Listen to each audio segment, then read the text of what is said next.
मेरे प्यारे साथियों, परीक्षा पे चर्चा के इस महत्वपूर्ण एडिशन में आपका बहुत बहुत स्वागत है।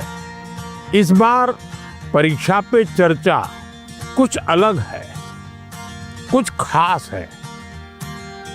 बहुत सारे स्टूडेंट्स ने मुझे ये सजेशन भेजा था कि देश के अलग अलग हिस्सों में भी परीक्षा पे चर्चा होनी चाहिए। तो इस बार मैंने देश के अलग अलग हिस्सों में भी स्टूडेंट के साथ बैठ करके परीक्षा पे चर्चा की।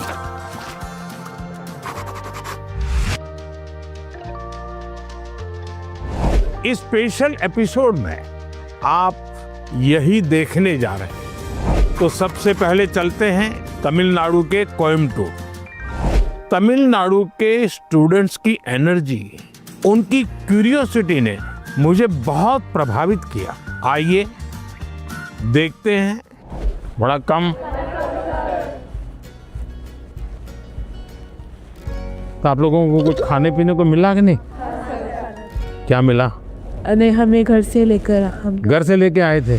I couldn't believe my eyes when I saw him. First, I had expected like a dynamic, dramatic entry because he is the prime minister after all. But it was very simple, humble and down to earth. वो जब अंदर आए बस like goosebumps आने लग गए. It was really great. ऐसा है कि मैं कई वर्षों से 10th और 12th के जो बच्चे हैं उनसे बातचीत करता रहता हूँ परीक्षा पे चर्चा। और मैं बातचीत करता हूँ कुछ सीखने के लिए। मेरे लिए बहुत बड़ा ये सीखने का कार्यक्रम होता है, ये सिखाने का कार्यक्रम नहीं। तो मैं आज तमिलनाडु के नौजवानों को इसलिए मिल रहा हूँ कि मुझे कुछ सीखना है। तो आप में से अगर कोई कुछ बातें करना चाहते हो, अपनी बात बताना चाहते हो, मुझे सुनना है। कौन शुरू करेगा? छवि जैन है मेरा नाम। मुझे स्टार्टअप करना है, तो मुझे किन किन विषय की जानकारी चाहिए और एजुकेशनल लेवल पे मुझे क्या करना होगा जिससे मुझे स्टार्टअप के लिए मदद मिल सके। आपकी बात एकदम सही है। मैं भी आजकल जब भी किसी नौजवान से मिलता हूँ तो तुरंत कहते हैं स्टार्टअप। पहले आपका ध्यान इस बात पे होना चाहिए कि आप क्या करना चाहते हैं। कुछ स्टार्टअप ऐसे हैं जो सिर्फ टेक्नोलॉजी में इनोवेशन करना चाहते हैं। किसी को लगता है मैं ड्रोन बनाऊं, किसी को लगता है कि मैं घर में बिजली की व्यवस्था ऐसी खड़ी कर दूं। अपने किसी 4 दोस्तों को जानती होगी जो टेक्नोलॉजी में एक्सपर्ट हैं। एक आध दोस्त है फाइनेंस में एक्सपर्ट है। चलो 4 लोगों की टोली बना दे, साइड में अपन स्टार्टअप शुरू करते हैं। जरूर नहीं कोई स्टार्टअप के लिए कोई 25 साल की उम्र चाहिए, आप कभी भी शुरू कर सकते हैं। छोटे छोटे स्टार्टअप से भी काम शुरू हो सकता है। तो मैं समझता हूँ कि अगर आपकी रुचि है तो बहुत अच्छी बात है। कुछ स्टार्टअप चलाते हैं तुमको मिलने जाना और एक प्रोजेक्ट रिपोर्ट बनाओ, उनको बताना चाहिए मैं तो स्कूल से हूँ, मैं स्कूल का प्रोजेक्ट बना रहा हूँ। तो वो छुपाएगा नहीं, आपसे बताएगा। तो धीरे धीरे आपको ज्ञान भी मिलेगा कैसे कर सकते हैं। सर, हमेशा मुझे ये डर रहता है कि कहीं मैं पढ़ाई में ज़्यादा फोकस करूँ तो मैं अपने पैशन खो दूँ। अगर मैं अपने पैशन पे ज़्यादा फोकस करूँ तो मेरी पढ़ाई छूट जाएगी। दोनों के बीच में बैलेंस कैसे लाऊं? देखिए, पहली बात है कि 2 अलग चीजें ऐसा आप मानते क्यों हैं? दोनों उपयोगी हैं। जैसे मान लीजिए आपको आर्ट का शौक है? और आपने साइंस का कोई विषय पढ़ा और उसमें कोई लैब की चर्चा है और कुछ केमिकल मिलाने की चर्चा है। तो आप ऐसा कीजिए, कागज लीजिए, लैब बनाए, कागज पे पेंटिंग कर लैब बनाए। फिर जो केमिकल पढ़ने के थे हर बोतल में केमिकल का नाम लिखे। फिर आप पढ़ने में आया था कि भाई इस केमिकल को मिलाने से ऐसा कलर बनता है, तो एक दूसरा चित्र बनाइए उस पॉट के अंदर वो कलर। तो आपका चित्र का काम भी हो गया और आपको वो लेसन भी याद हो गया। यानी एक साथ दोनों चीजें बहुत अच्छी तरह से आप कर सकते हैं। आपके थकान को उतरने के लिए भी एक प्रकार से आपके पास जो कला है, क्राफ्ट की, जो कुछ भी आपकी सीखने की इच्छा है, वो आपको मदद कर सकती है। डेली या सप्ताह में 2 दिन आधा घंटा इसके लिए दो। समाज जीवन में जिसकी जरूरत है वो शिक्षा तो करनी है, लेकिन जो व्यक्ति के जीवन में उपयोगी है वो आप इससे कर सकती हैं। हमारा देश भी 2047 में डेवलप्ड राष्ट्रों के साथ एक होने वाला है। सो मेरा प्रश्न क्या है कि हम नवयुवक इसे हासिल करने के लिए क्या कर सकते हैं? मुझे अच्छा लगा कि मेरे देश के 10th 12th के बच्चों के मन में भी 2047 विकसित भारत का ड्रीम है। ये मेरे लिए बहुत बड़ी खुशी की बात है ना। आज मुझे अब मजा आएगा। वाह, देखिए ये चीज है ना।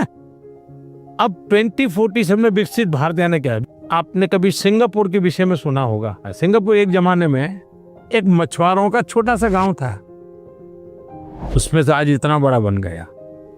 तो ली कुआन यू कहते थे कि भाई अगर हमको डेवलप कंट्री बनना है तो हमें अपनी आदतें डेवलप कंट्री के लोगों की होती वैसी बनानी पड़ेगी।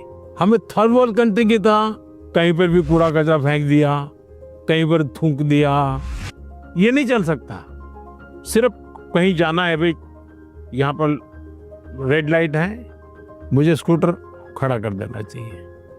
अब छोटी सी चीज है कि भाई हम परिवार में तय करेंगे कि हमारे घर में खाने के बाहर कुछ भी जूठा नहीं छोड़ेंगे। बताइए, सब लोग ऐसा करें तो कितना खाना बचेगा, कितना बड़ा फायदा होगा। तो एक नागरिक के नाते मैं अगर इन चीजों का जीवन में ठीक से पालन करूं तो मतलब कि मैं विकसित भारत के लिए कंट्रीब्यूट कर रहा हूं। अब जैसे वोकल फॉर लोकल,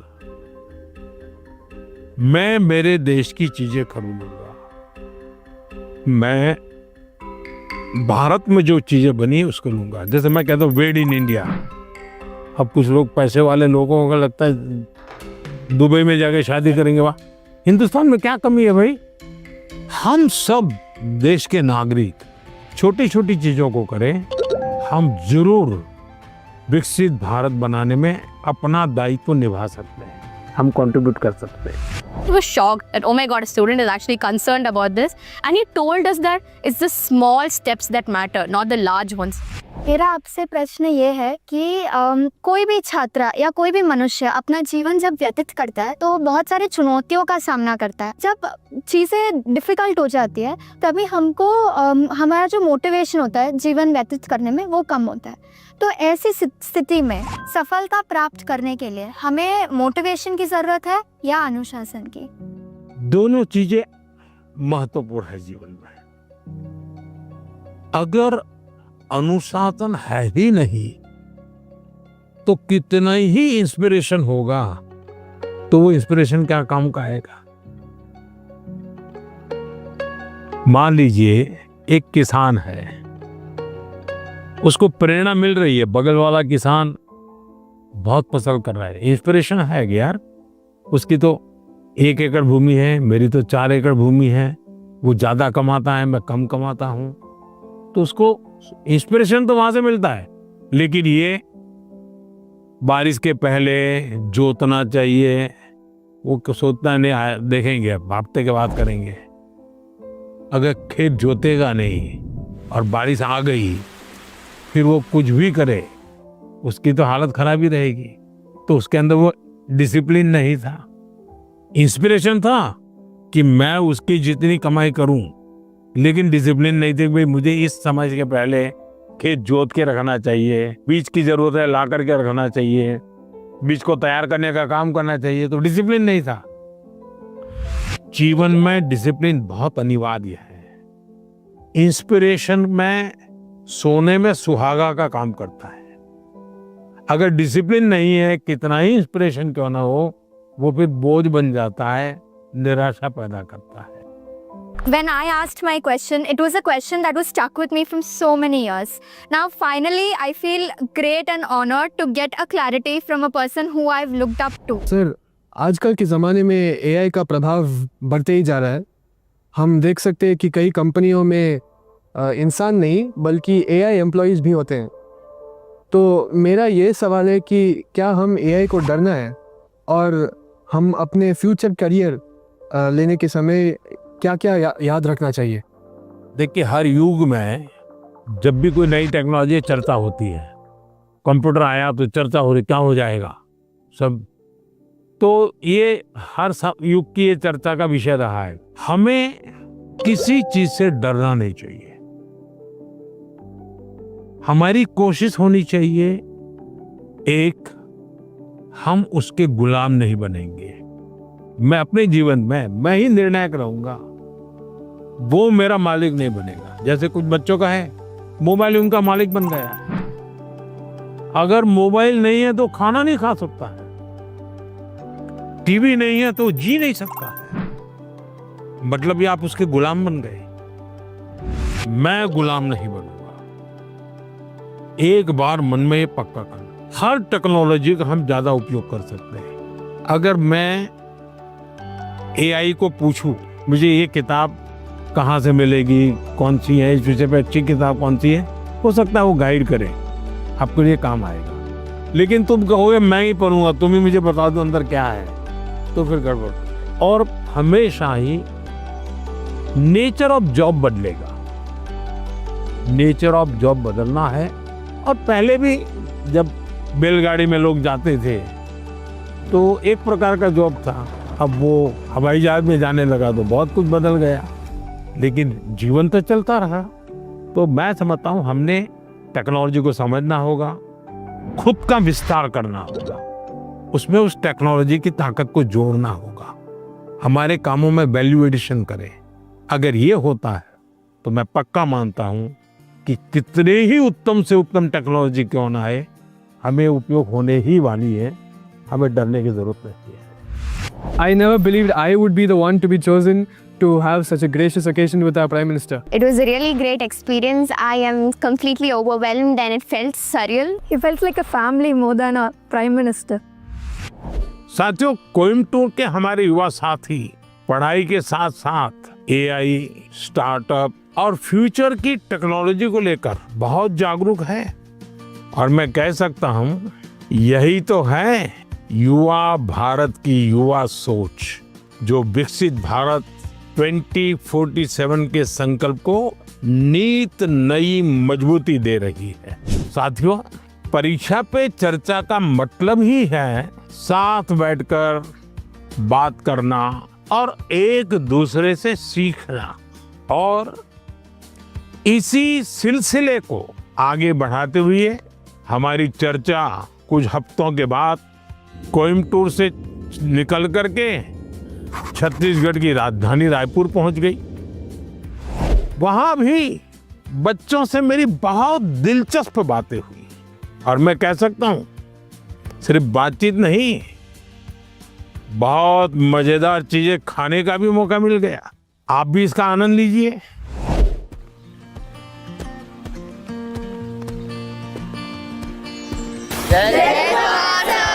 जय जोहार।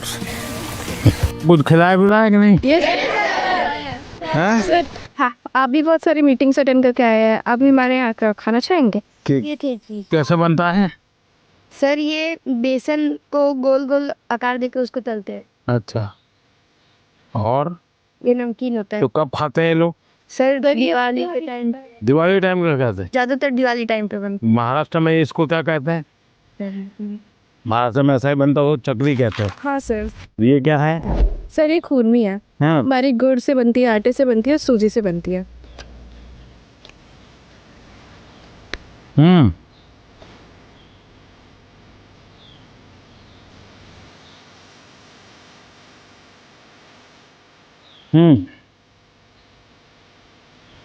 तो बढ़िया खिलाने के लिए धन्यवाद बेटा। वहाँ पे उन्हें खुरमे मिली तो उन्होंने सबको अपने हाथ से के खुरमे खिलाई। It was just so amazing. आपके मन में भी कुछ सवाल आते होंगे आज आप लोग यहाँ आने के लिए मौका मिल गया तो बताइए। हम स्टूडेंट्स को भी एग्ज़ाम्स के बाद वेकेशन से जाने का बहुत मन करता है, तो आप इंडिया में कोई ऐसी 5 जगह बता सकते हैं जहाँ हम भी जा सकें? आप जिस तहसील में से हो, कौन सा तहसील है आपका? सर, मैं रायपुर से। रायपुर से। रायपुर तहसील में कौन कौन सी चीजें हैं, इसका जरा लिस्ट बनाओ। 1 घंटा लगेगा, 2 घंटे लगेंगे, जाऊंगा। फिर लिस्ट बनाओ जिले में कौन से हैं जो देखे नहीं हैं, फिर तय करूं मैं राज्य में कौन से हैं, छत्तीसगढ़ में ऐसी कौन सी जगह मैं गया नहीं हूँ। हमें कहीं पर भी जाए स्टूडेंट के रूप में जाना चाहिए, तब टूरिज्म का मजा आता है। रेल के डिब्बे में जाना और साथ में खाना भी ले जाना, देखना चाहिए कैसा अनुभव होता है। भीड़ होती है, क्या होता है, लोग बातें करते हैं, क्या करते हैं, इसका एक आनंद होता है, जीवन में सीखने को मिलता है। भारत इतनी विविधताओं से भरा हुआ है, एक जिंदगी भी कम पड़ जाए देखने के लिए। सर मेरा प्रश्न आपसे यह है कि कभी कभी हम एग्ज़ाम के दौरान रिवीजन नहीं कर पाते हैं, जिससे हमारा मन अशांत हो जाता है। तो सर हम अपने मन को शांत कैसे करें, एग्ज़ाम के दौरान भी और एग्ज़ाम हॉल में जाने से पहले भी? एक वीक देख लीजिए परीक्षा के पहले का, सभी चीज़ों को आपने ऊपर नीचे तो कर ही लिया होगा। आप मान के चलिए आपने जो सुना है, आपने जो पढ़ा है, वो बेकार नहीं गया है, कहीं ना कहीं तो स्टोरेज है ही है वो। आप शांत मन से बैठ लीजिए, चिंता मत कीजिए, जैसा पेपर आता है देख लीजिए। दूसरी चीज, आप अच्छा विद्यार्थी बनना है ना, आपको उस विषय पर ग्रिप होनी चाहिए ना, तभी तो अच्छे विद्यार्थी बनोगे। सब्जेक्ट पर ग्रिप कैसे आएगी? एक अच्छा खिलाड़ी कैसे बनता है? निरंतरता बनाए रख, डिसिप्लिन में रहता है, रूटीन में चलता है। सबसे बड़ी बात है वो लगातार कंपटीशन करता रहता है, गिरता है, पटकता है, हारता है, जीतता है, करता है, उसमें से वो खिलाड़ी बनता है। ठीक है, आपको मैं एक सुझाव देता हूँ, आप करिए। आपके क्लास में कुछ विद्यार्थी होंगे, आपको लगता है जरा पढ़ने में थोड़ा कम है, ऐसे तो होते ही हैं, हाँ? ऐसे एक आध को आप दोस्त बनाइए, ये टेक्निक बहुत कायम आई है आपको। उसको कहो कि मैं आज तुझे मैथ सिखाना चाहता हूँ। अब उसको मैथ सिखाने के लिए आप जो मेहनत करेंगे, दिमाग फोकस करेंगे, आपका मैथ्स पक्का होगा कि नहीं होगा? मैं ताइक्वांडो खेलती हूँ और मैं आगे चल के स्पोर्ट्स पर्सन बनना चाहती हूँ। अपनी स्टडीज़ और स्पोर्ट्स को बैलेंस करके कैसे रख सकती हूँ? शिक्षा की जीवन में भी जरूरत है, समाज जीवन में भी जरूरत है, इसको अंडर एस्टिमेट नहीं करना चाहिए। ये गलती कभी मत करना कि खेल में मैं बहुत अच्छा हूँ इसलिए मुझे पढ़ने की जरूरत नहीं है, लेकिन शिक्षा ही सब कुछ कर लेगी ऐसा नहीं है। आप में हुनर है, जो भी है उसको डेवलप करना चाहिए। खिलाड़ी बनने के लिए खेले वो एक विषय है, लेकिन जिंदगी में खेल होना चाहिए, ये भी बहुत जरूरी है। जिंदगी खेल होने से बचाना है तो जिंदगी में खेल होना चाहिए। खेलना भी है, खेलूंगा तो खिलूंगा, और पढ़ना भी है, ताकि और लोग कहें नहीं कि इसको कुछ पढ़ना उड़ना आता नहीं इसलिए मैदान में रहता है। नहीं, पढ़ने में भी मैं पावरफुल हूँ, खेलने में भी पावरफुल। वो जो भी बताए उसको मैं अपने लाइफ पे इम्प्लीमेंट करने का कोशिश करूँगी, और मैं लफ्ज़ों में बयान नहीं कर सकती आज जो भी हुआ। सर मेरा सवाल ये है, जैसे कुछ सालों पहले आपने स्वच्छ भारत स्टार्ट किया था, हमारा नया रायपुर भी डेवलपमेंट की ओर जा रहा है, तो हम एज अ स्टूडेंट उस डेवलपमेंट के लिए अपने इन्वायरमेंट को प्रोटेक्ट करने के लिए क्या कंट्रीब्यूट कर सकते हैं? प्राकृतिक संपदा को बचाने का हमारे स्वभाव में होना चाहिए, और धीरे धीरे हमें लोगों को जोड़ना चाहिए। अब जोड़ते रहते हैं तो बदलाव आता है। खुद के जीवन में कुछ नियमों का अगर हम पालन करते हैं, जैसे अब पानी, मुझे बताइए कि मैं ब्रश कर रहा हूँ और पानी बह रहा है, अरे भाई तुम ब्रश कर रहे हो तो पानी तो बंद करो, जब मुंह धोओगे तब पानी लेना। छोटी छोटी चीज़ें होती हैं। एक बार मैं एक गांव की यात्रा कर रहा था, दूर से मैंने देखा कि एक जगह एकदम से जंगल जैसा लग रहा है, बड़ा हरी भरा। तो क्या है बोले तो स्कूल है, तो सब इतना सूखा है, ग्रीन है। वहाँ एक टीचर थे, उस टीचर ने ये जो पेट्रोल पंप होता है, वहाँ जो ऑयल के कैन वगैरह होते हैं वो इकट्ठे करते थे वो, और बच्चों को कहते थे कि तुम्हारे घर में वो जो पानी होता है जिसमें खाने का कुछ अंश होता है, वो इस बोतल में रोज़ स्कूल आओगे तब भर करके आना। तो सारे बच्चे वो बोतल भर के या जो उनको कंटेनर दिया है वो भर करके आते थे और उन्होंने वहाँ पैड लगाए थे। हर बच्चे को एक पैड दे दिया गया था। वो जो पानी ले आता था वो उसमें डालना होता था उसको। फर्टिलाइजर का भी काम करता था, सब्जी वब्जी के टुकड़े होते थे। उसके कारण वो पूरा स्कूल को चारों तरफ एकदम से ग्रीन बन गया था। एक टीचर ने इतना बड़ा परिवर्तन लाया। मानवीय रूप से व्यवहार करे तो बदलाव शुरू हो जाता है। छोटी चीजें हैं, हम आराम से कर सकते हैं। समाज का वातावरण हमारे स्वभाव में आना चाहिए। आप इतने साल से देश को संभाल रहे हो, देश के लीडर हो, तो आप फ्यूचर जनरेशन से, हम बच्चों से ऐसी कौन सी क्वालिटी एक्सपेक्ट करते हो कि हमारे अंदर आनी चाहिए एक लीडर के रूप में?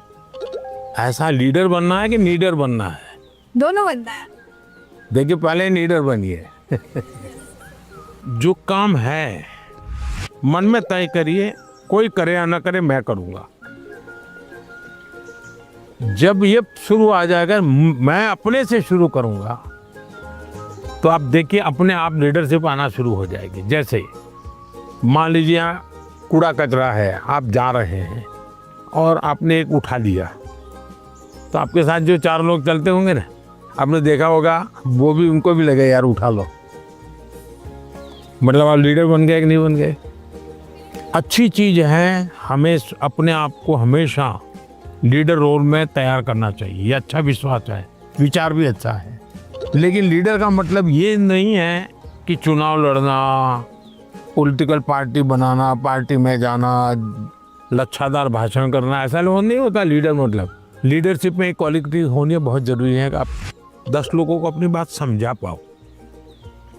थोपनी नहीं है, समझानी है। समझाने के लिए पहले उसको समझना है। जो उनको समझ पाता है वो समझा पाता है, जो उनको नहीं समझता है वो कुछ नहीं समझा पाता। और इसलिए हमारी कोशिश ये होनी चाहिए कि उनको समझना चाहिए। उन्होंने बहुत अच्छे से बताया कि किसी के अंदर एक लीडरशिप क्वालिटीज होती है अगर वो किसी चीज के लिए रिस्पॉन्सिबल हो रहा है। If I would describe this whole then I would say सपना। मैं प्रधानमंत्री से मिली। I am very lucky. बहुत अच्छा था, मतलब ऐसा एक्सपीरियंस जो लाइफ में बहुत कम लोगों को मिलता है। परीक्षा की तैयारी के अनुभव, परीक्षा के समय आने वाले विचार, स्ट्रेस और लोगों की एक्सपेक्टेशन से जुड़े हुए ढेर सारे सवाल लगातार चर्चा का हिस्सा बनते हैं। और परीक्षा पे चर्चा का मकसद ही है कि हमारे युवा साथी इस पर खुलकर बात करें। परीक्षा पे चर्चा सिर्फ बोर्ड एग्जाम की तैयारियों से जुड़ी नहीं है।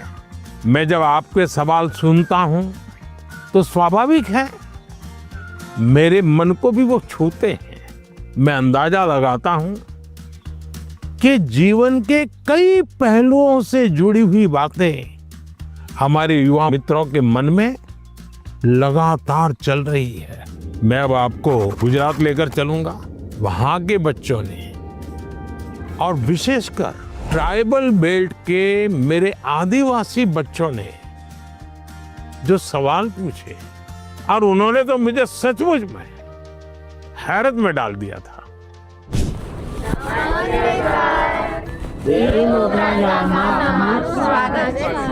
वाह, पर मैंने तो कहूँ आज बता हिंदी में बोलवा उनसे फाउसन है। चलिए। सर जब आए तो हमने देखा कि उन्होंने एक कोटी पहन रखी है जिस पे वर्ली आर्ट है। तो हमारे आदिवासी समाज में वर्ली आर्ट का बहुत महत्व है, तो हमें ये देख के बहुत अच्छा लगा। हम बहुत एक्साइटेड थे आपका मिलने के लिए। किसी और बच्चे को आपसे मिलने और आपसे बातें करने के लिए कितने सवाल होते हैं, लेकिन हम उतने नसीब वाले हैं कि जो आपके साथ बातें करें। आप कितने दूर से आए? हम यहाँ डेडियापाड़ा से। डेडियापाड़ा से ही आए? अच्छा। हम मांडवी से। मांडवी, अच्छा। क्या नाम? जय। जय और रवि है। इतने बड़े हो गए आप लोग। पहचानते? इनको बताया कैसा मेरा परिचय आपसे? इनकी हिम्मत आई कि नहीं आई सबका? हाँ। ये मुझे पहले भी एक बार मिलने आए थे दोनों। चलिए बताइए, आप लोग कुछ पूछना चाहते हो, कुछ जानना चाहते हो, बताइए। सर हमारे माता पिता ने यह बताया कि पहले कुछ आदिवासी इलाके थे जो बहुत ही पिछड़े हुए थे, तो उन्होंने यह भी बताया कि आपका गुजरात के आदिवासी इलाकों से बहुत लगाव भी और आपने वहाँ बदलाव भी किया। तो मैं जानना चाहूँगा कि आपको इस चीज़ की प्रेरणा कहाँ से हुई? आपको पाल चित्रिया की घटना मालूम है? हाँ। हैं? वहाँ आदिवासी समाज के बहुत बड़ा आज़ादी का संघर्ष लड़ा था। एक बार बहुत भयंकर अकाल हुआ था, तो उस समय मैं उस क्षेत्र में काफ़ी दिनों तक रह करके काम करता था। तो उस समय लगता था कि यहाँ एजुकेशन पे ध्यान देना चाहिए। उसके बाद जब मुझे मौका मिला, मुख्यमंत्री बना, तो मैं ध्यान देने लगा। आपको हैरानी होगी, एक समय ऐसा था कि उमरगांव से अंबाजी तक एक भी साइंस स्कूल नहीं था। तो बाद में आपने तो देखा, अब तो 2 यूनिवर्सिटी है, साइंस स्कूल है, इंजीनियर ITI है, बहुत सारा बदलाव आया है, तो उसका बहुत बड़ा लाभ हो रहा है। हाँ सर। आज भी आपको मालूम होगा, एक मैंने PM जनमन योजना बनाई है।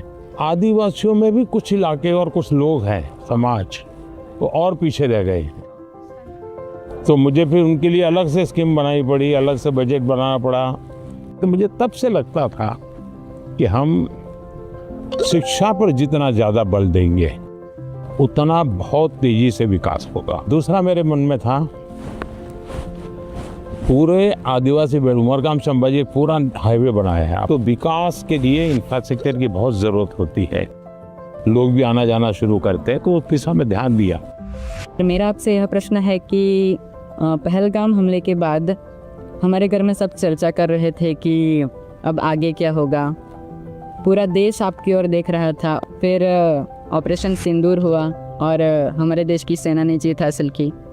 तो ऐसे संजोग में आपने अपने तनाव को कैसे हैंडल किया? हम तो सिर्फ परीक्षा के तनाव से। आप लोगों को परीक्षा का तनाव आ जाता है।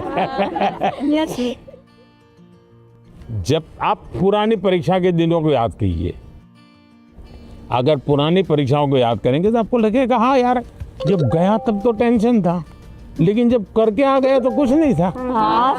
ऐसा होता है कि नहीं? होता है।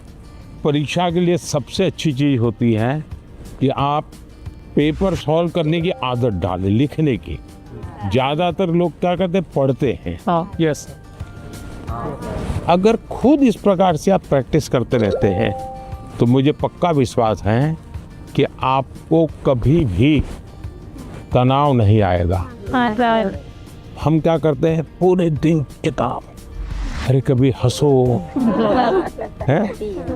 दूसरा सबसे बड़ी चीज है जो आज लोगों को ध्यान में नहीं है, वो है नींद। अच्छी नींद लेनी ही चाहिए। आपको लगेगा ऐसा कैसा प्रधानमंत्री है जो सोने की बात करने के लिए आए, हम तो एग्जाम के लिए पूछ रहे थे।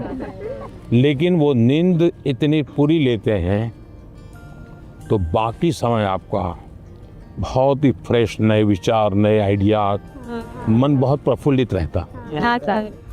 हम डॉक्टर या कभी इंजीनियर या कभी अफसर बनना चाहते हैं, तो हमें आगे बढ़ के अपना करियर कैसे चूज करना चाहिए सर? अगर आपने एक महीने में 10 चीज़ अलग अलग बता दी तो घर वाले क्या कहेंगे, इसका तो कोई ठिकाना ही नहीं। ये तो अच्छी चीज़ है कि आपको कुछ किसी को देख के लगा मैं भी ऐसा बनता तो क्या होता। अगर ये हमको करना है, जो व्यक्ति बहुत बड़ा बन गया है वो बड़ा बनने की इच्छा होना बुरा नहीं है, लेकिन वो बड़ा बना है तहीं से अपने को जोड़ो मत। कहाँ से शुरू किया था, अगर आपका ध्यान उस पर होगा तो फिर अगर हाँ यार यहाँ से चलो मैं शुरू करता हूँ। कोई कहेगा कि मैं क्रिकेटर बना, लेकिन जब मैं 8वीं कक्षा में था तो सुबह 4 बजे उठ करके साइकिल चला करके स्टेडियम तक जाता था और फिर मैं 2 घंटे प्रैक्टिस करता था। तो फिर तो मैंने कहा अच्छा इतना मेहनत करना पड़ता है, चलो मैं शुरू करता हूँ। अभी तो क्या लगता है, देखिए यार सेंचुरी लगा दी, फोटो छप गई। तो सपनों के लिए जीना सीखे, सपनों के अनुकूल जिंदगी बना। लेकिन शोर अगर मचाए तो सफलता शोर मचाए। हाँ। जैसे ही आप नंबर 1 आ जाएंगे तो सफलता शोर मचाएगी नहीं मचाएगी? पूरे स्कूल को पता चलेगा या नहीं चलेगा? चलेगा। पूरे गांव को पता चलेगा या नहीं चलेगा? तो हमारी कोशिश ये होनी चाहिए। सर ने जो बातें कही, जो मैंने सुनी, सब मैंने अपने जीवन में आगे बढ़ने के लिए और आगे बढ़ के कुछ बनने के लिए